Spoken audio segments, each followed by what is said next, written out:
Esther walked through the empty street holding her tiny baby girls in her arms. Tonight she had made up her mind to throw them into a trash can like garbage. The sky was dark and heavy with clouds. Lightning flashed and thunder cracked loudly. Soon she saw a gate. Beside it was a trash can. She opened the lid, quickly placed the babies inside, and turned away. She walked fast and didn't look back. Another thunder flashed and lightning tore through the sky.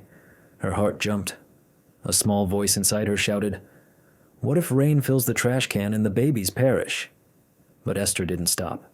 She didn't care if they survived or not. She reached the bus station, got into a bus, and it drove off. As she sat down, Esther smiled. She was free now. The babies were gone. She could return to Lagos and go back to working in nightclubs, meet men, and make lots of money. The clouds grew thicker, and another loud thunder struck the sky. The sound woke the babies.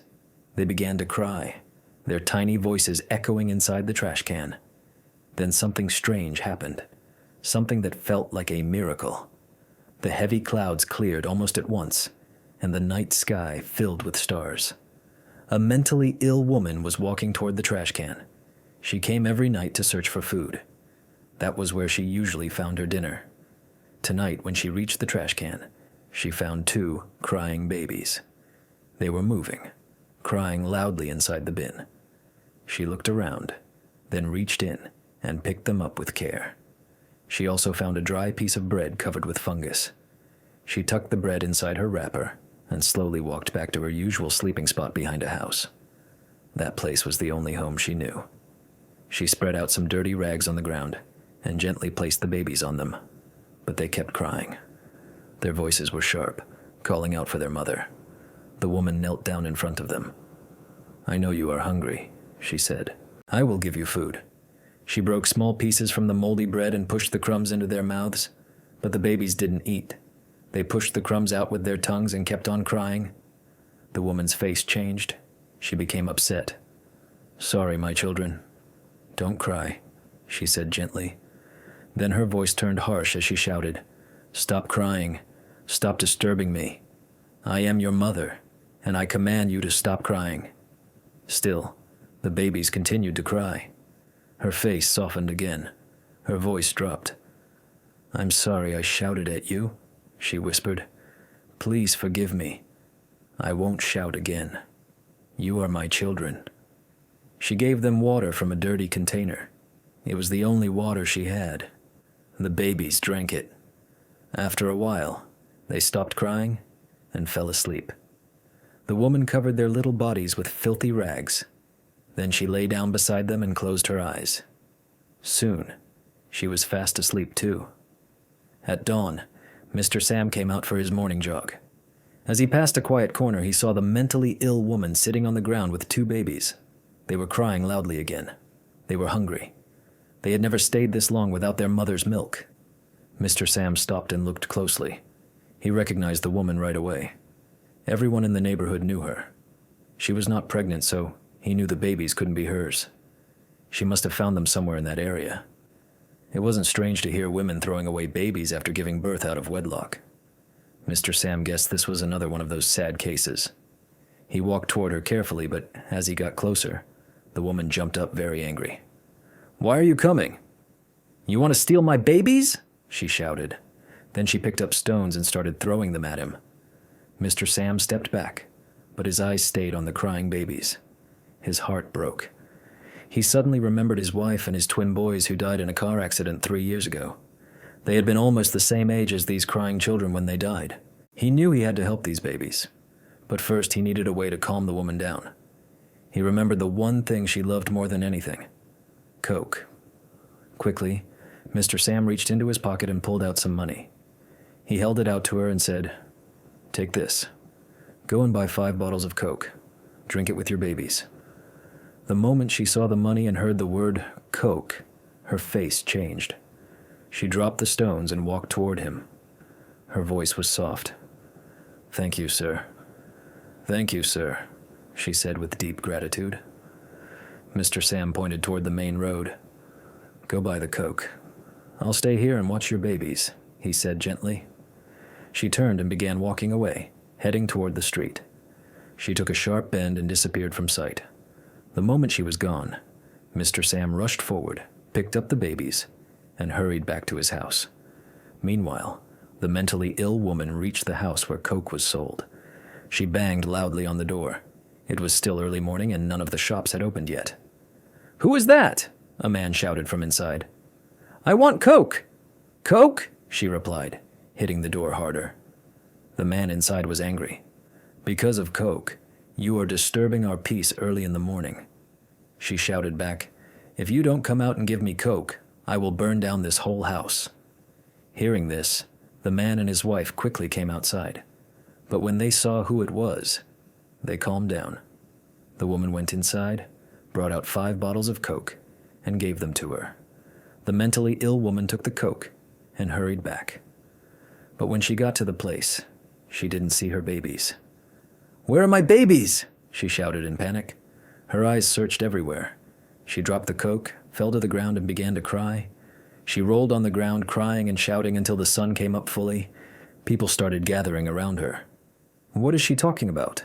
one man asked. Another said, "I saw her with twin babies last night."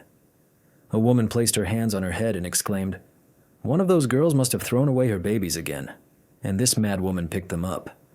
Another added in fear, "I just hope it's not money ritual people that carried them to sacrifice to their demons of money." The mentally ill woman cried until her voice faded. Her strength left her. She lay on the bare ground and fell asleep, her arms empty. Back at his house, Mr. Sam quickly removed the dirty clothes from the babies. They smelled very bad, and he saw pieces of garbage stuck to their skin.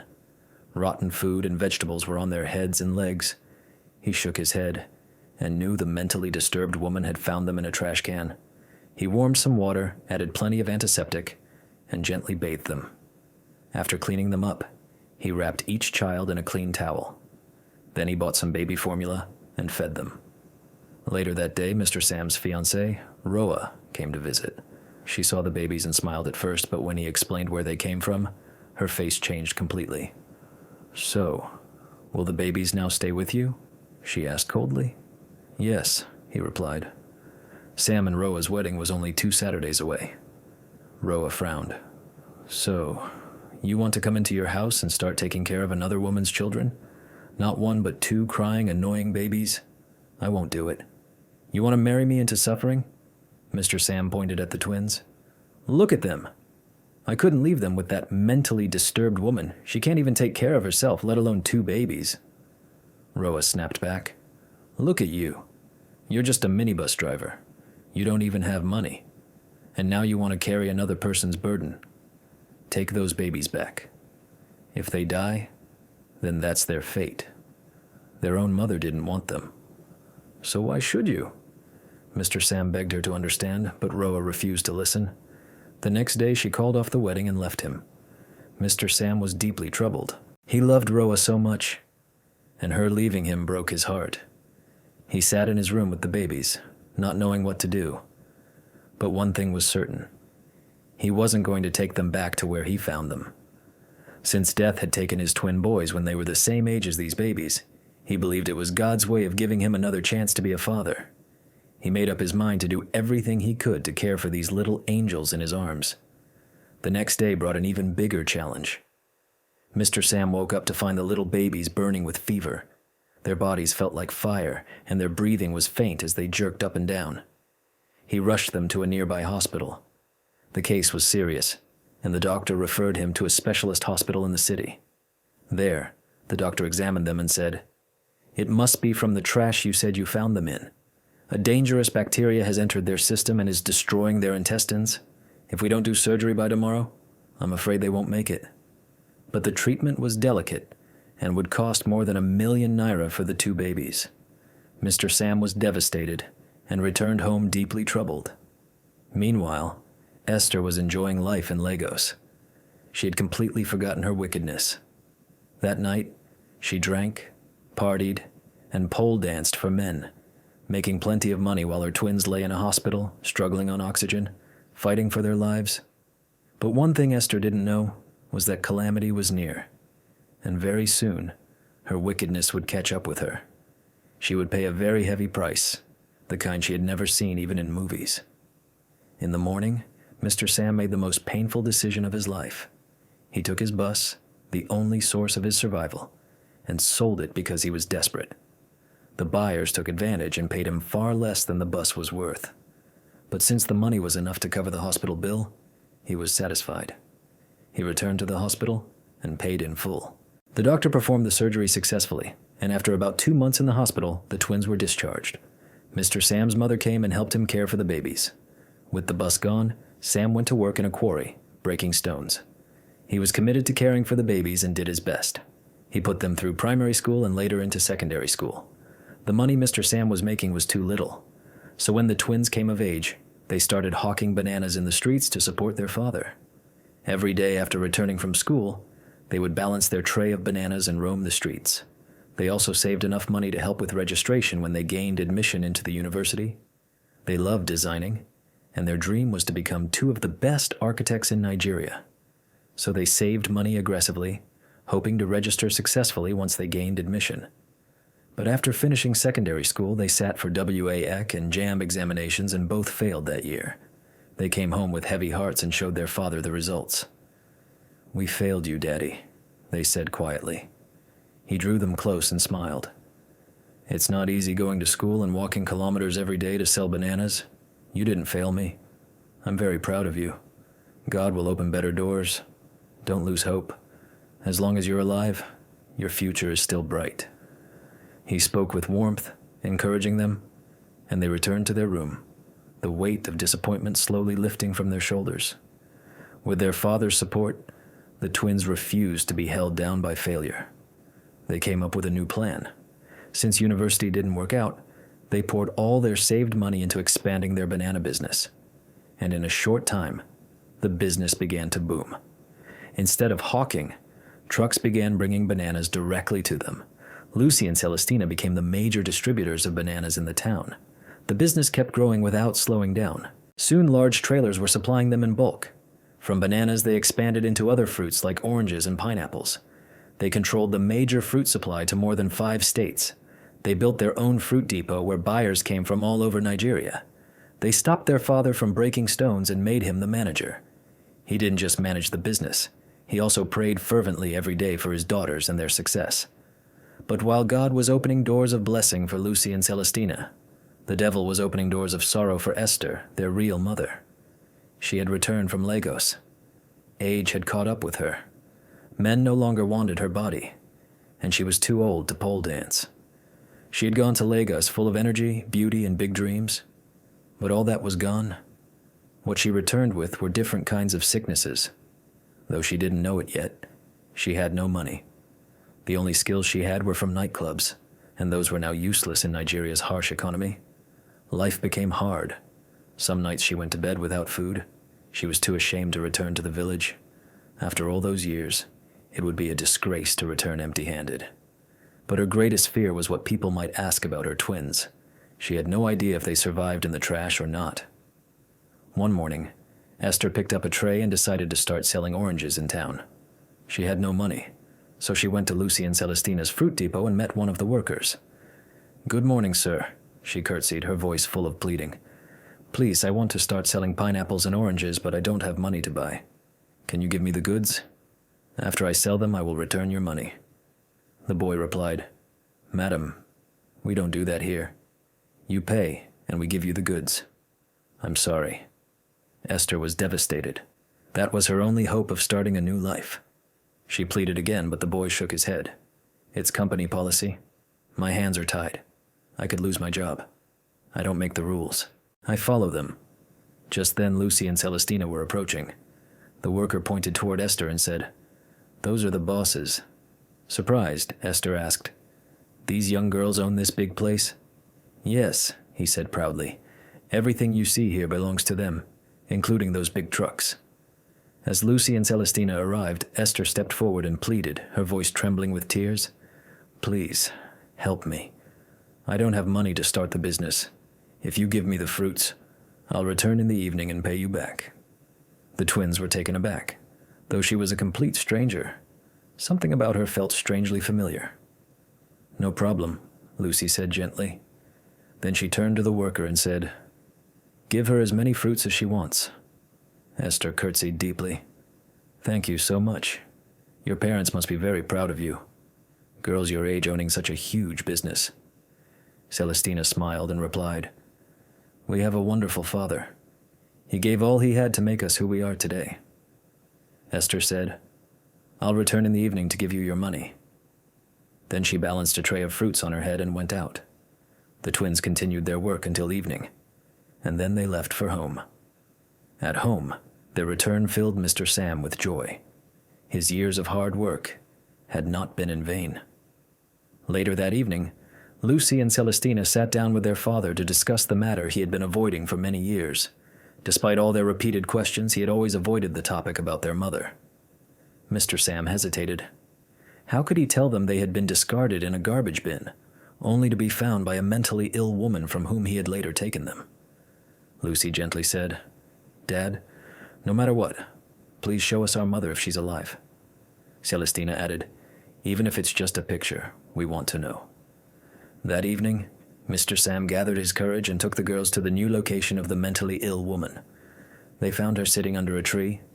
Mr. Sam pointed. That's the woman I got you from. The girls stared, confused. We don't understand, they said. Mr. Sam sat them down and told them the painful truth. Their real mother had abandoned them in a trash can, and it was a mentally ill woman who had found them. The revelation left the girls speechless. They walked away in silence, their minds racing with the shock. Later that night, they returned to their father. Lucy spoke softly. Dad, now we understand why you never spoke of our mother. It must have been so hard on you. We want to thank you for everything you've done for us. Celestina added with determination, You are our father. That mentally ill woman is our mother now. We won't let her continue living on the streets eating from trash. We'll take her to a psychiatric hospital. Lucy's voice was firm as she continued, And the woman who abandoned us, wherever she is, she's not our mother. We will never forgive her. Mr. Sam looked at his daughters, pride swelling in his chest. Despite all they had learned, they had shown strength and compassion. He hoped they would find peace with the truth. The next morning, Lucy and Celestina arrived at the fruit depot, ready for work. To their surprise, Esther was already there with her tray. She asked for another favor, and the twins gave her another set of fruits to sell and returned the money afterward. Later in the day, Mr. Sam visited the depot. The girls rushed to him, giving him warm, heartfelt hugs. The workers around them couldn't help but notice the special bond between father and daughters.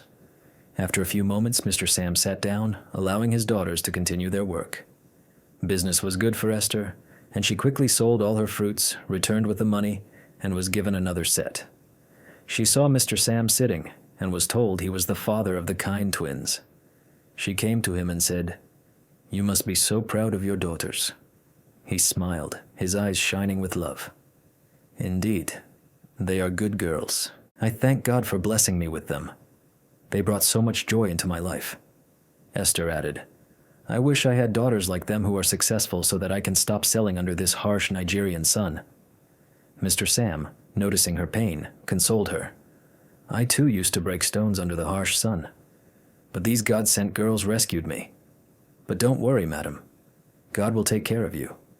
He is the one taking care of us all. As they continued to talk, the conversation eventually led to a surprising revelation. Mr. Sam told Esther that Lucy and Celestina weren't his biological children. What do you mean? She asked, her voice trembling with confusion.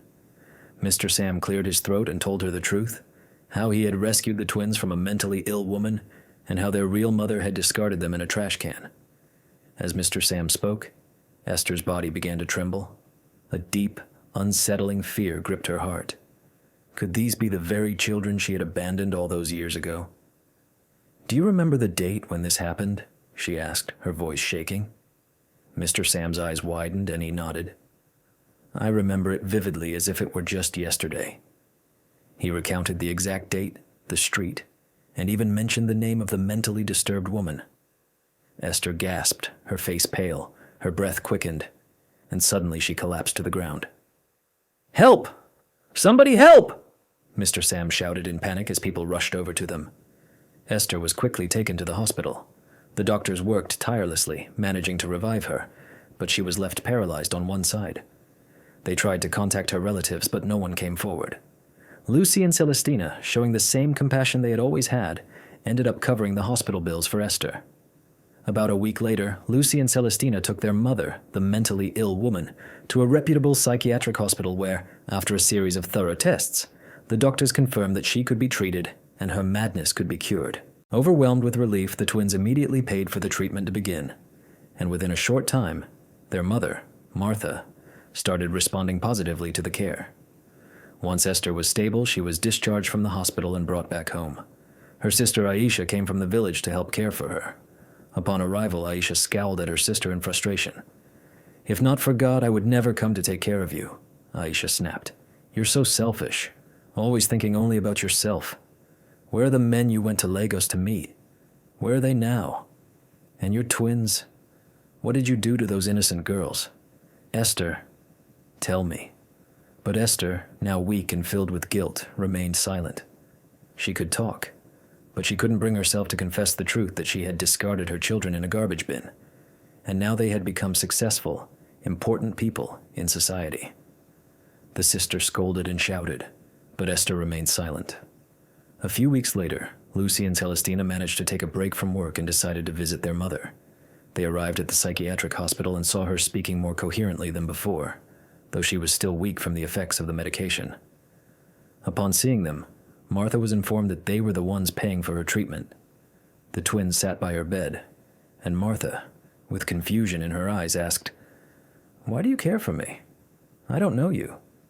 Lucy smiled gently and replied, "We are your children. You are our mother." Martha, still not fully grasping the situation, asked, "Did I give birth to you while I was mentally ill?" "No," Lucy responded softly. She took a deep breath before continuing. "Even in your insanity, you saved us in the trash bin when our biological mother discarded us. You took us in when no one else did. We are truly grateful for you." The doctors and nurses were deeply moved by the story of the twins and their mother. Some even wiped away tears as they witnessed the unfolding of such a heartfelt and powerful reunion. But as good things were happening for the twins and their mother, a storm was brewing for Esther. The results of Esther's comprehensive medical test came in, revealing a long list of illnesses. Her sister, looking at the report, turned to her with a heavy heart. "Esther, maybe your evil is finally catching up with you," her sister said, her voice filled with sorrow. "Confess what you did to your twins. Why is every disease in the world inside your body?" She showed her the report and began reading out the list of diagnoses. Hepatitis A, B, and C, syphilis and gonorrhea, kidney problems, diabetes, hypertension, heart disease, stroke, paralysis, and the list continued. Esther, her body trembling, lay silent in her bed, tears streaming down her cheeks as she listened. Her sister continued, her tone firm yet full of anguish. "This is not the time to cry, Esther. It's time to confess what you did to your children."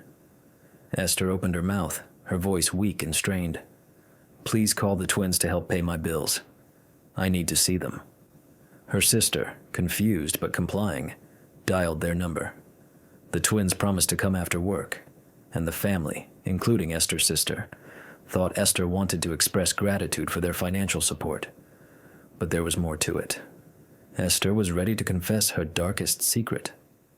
That evening the door opened and the twins entered, followed by their father. They sat together, and Esther, struggling to speak, began in a faint voice. "Please forgive me for what?" Lucy asked, her heart pounding in her chest. Esther took a deep breath before speaking again. "I am your mother. I was the one who threw you into the trash can." "That's not true," Mr. Sam interjected, unable to believe what he was hearing. "It's true," Esther insisted, her voice breaking. She went on to describe the clothes she had dressed them in before abandoning them. The details were eerily familiar, matching exactly what Mr. Sam had seen that fateful day. His face turned pale as he realized that Esther was telling the truth. Celestina, shaken with rage and disbelief, cried out, You did this! If we had known, we would let you rot and die in that hospital." Lucy, her voice thick with pain, asked, What did we ever do to you when we were just babies? What made you do that to us?" Tears flowed freely as everyone in the room was overcome with emotion. The silence that followed was heavy, broken only by the sound of tears falling onto the floor. "Please forgive me." Esther's voice, weakened, pleading, broke the stillness. "We won't," Celestina responded harshly, the anger still fresh in her heart. "You don't deserve our forgiveness." "Please," Esther whispered, her voice barely audible. "What I did was unforgivable, but please forgive me." The room was thick with tension. Mr. Sam, feeling the weight of the moment, gently put his arms around his daughters and led them out of the room. He spoke to them with a calm yet pleading voice, urging them to consider Esther's condition and the toll it had taken on her. After a long silence, the twins called their mother at the psychiatric hospital and shared the painful news with her. To their surprise, even their mother, who had barely recovered, asked them to find it in their hearts to forgive Esther. Moved by their mother's plea and their father's words, the twins returned to the room where Esther lay. With deep breaths and heavy hearts, they said, "We forgive you. Thank you." Esther whispered, her voice weak but filled with gratitude.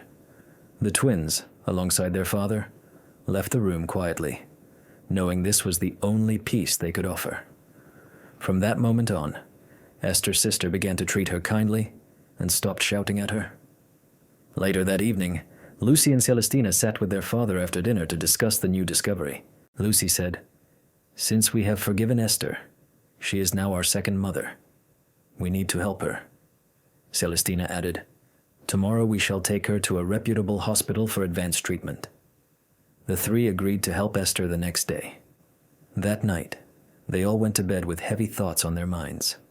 By morning, Mr. Sam, Lucy, and Celestina woke up with headaches.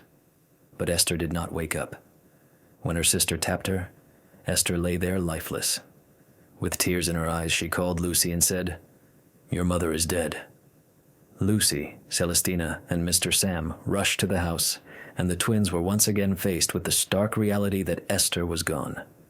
They all accompanied her lifeless body back to the village where relatives welcomed them. Despite the tragedy, the village embraced the twins as Esther's lost children. They met their grandparents, cousins, nephews, aunts, and uncles. The people were loving and affectionate.